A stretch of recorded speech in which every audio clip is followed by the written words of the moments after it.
Hi, welcome to another episode of Hot Takes. Now, we do have another Rachel Reeves video, but whereas the last one was what something did to Rachel, this is what Rachel is doing to the rest of us.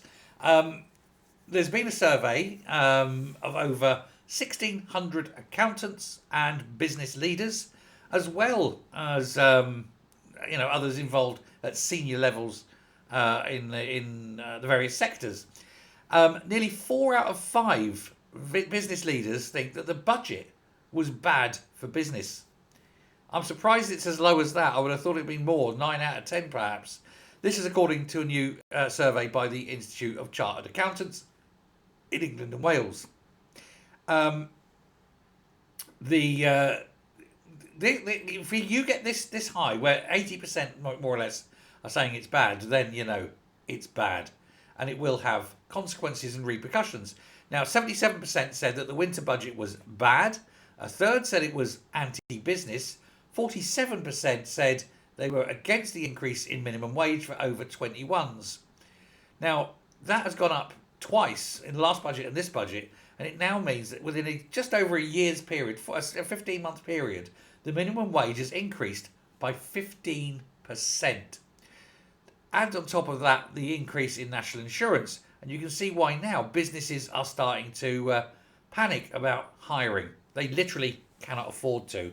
When the minimum wage has gone up 15%, and the companies then also have to find not only the extra national insurance on the wage that was, but now on this much higher rate, well, it's going to mean fewer jobs. It's going to mean jobs will go out the window. It may mean businesses close, and certainly a lot of people are going to take their business elsewhere, as in out of the country, or parts of it at least. You have to have a presence in the country, fine, one thing, but you don't have to have your admin staff here, do you? And so therefore, boom, your admin staff can go, and they'll be in who knows where. Somewhere low tax, I'm sure. Dubai's often good. And that, of course, means no income tax going into the treasury.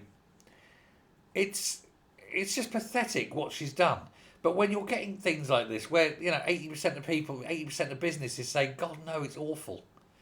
How does she think the growth? Where does she think the growth is going to come from? Growth doesn't come from bringing in an ever increasing number of immigrants to sit on the dole. Growth comes from people making something of themselves, working hard, and growing businesses. And it ain't going to happen, is it? Not when the cost of hiring is so high. Not when everything you do is anti-business. Not when you're actively pushing businesses out of the country.